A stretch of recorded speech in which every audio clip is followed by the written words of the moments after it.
একটি গুণোত্তর ধারা চতুর্থ পদ 1/3√6, সপ্তম পদ 1/27√2, গুণোত্তর ধারাটি নির্ণয় করো। তাহলে আমরা শুরু করি। ধরি প্রথম পদ এ সাধারণ অনুপাত আর। প্রথম পদ ধরলাম এ, সাধারণ অনুপাত ধরলাম আর।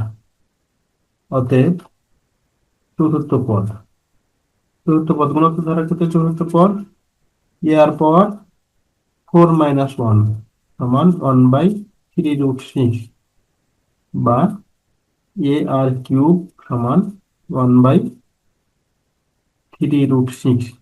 এটা দিলাম সমীকরণ 1। আবার সপ্তম পদ হবে এ আর পাওয়ার 7 - 1 সমান 1/27√2, বা এ আর পাওয়ার 6 সমান 1/27√2। এটা দিলাম সমীকরণ 2। 1 এবং 2 থেকে এ এবং আর এর মান বের করব। তাহলে প্রথমে এটা করি। 2/1 করে পাই এ আর পাওয়ার 6 ভাগ এ আর কিউব সমান 1/27√2, নিচে 1/3√6, বা এখানে এ কাটা যাবে, আর পাওয়ার 6 নিচে আর কিউব, তাহলে উপরে থাকছে আর কিউব সমান 3√6 উপরে, নিচে 27√2।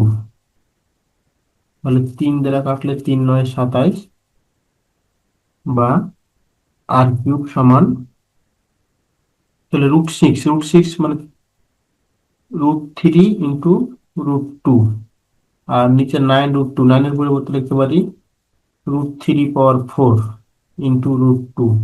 তাহলে √2 কাটা, তাহলে থাকছে আর কিউব, উপরে √3, নিচে √3⁴, তাহলে থাকবে √3³ অতএব আর সমান 1/√3। আর এমন পেলাম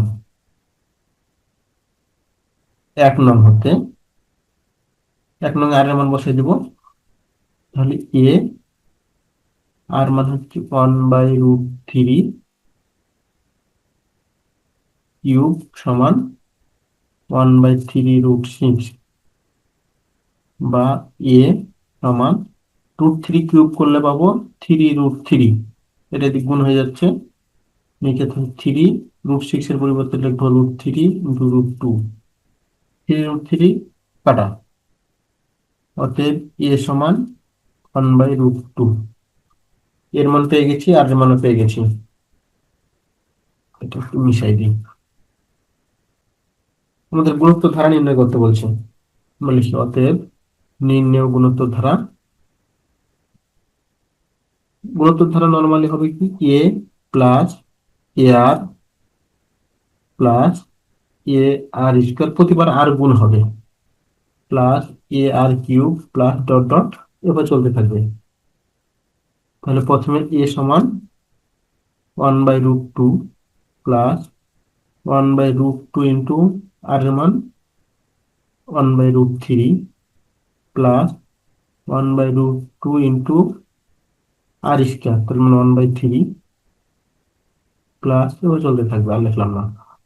তাহলে 1/√2 প্লাস 1/√2√3, তাহলে √6 প্লাস 1/3√2 প্লাস, এবার চলতে থাকবে, এটা অ্যান্সার।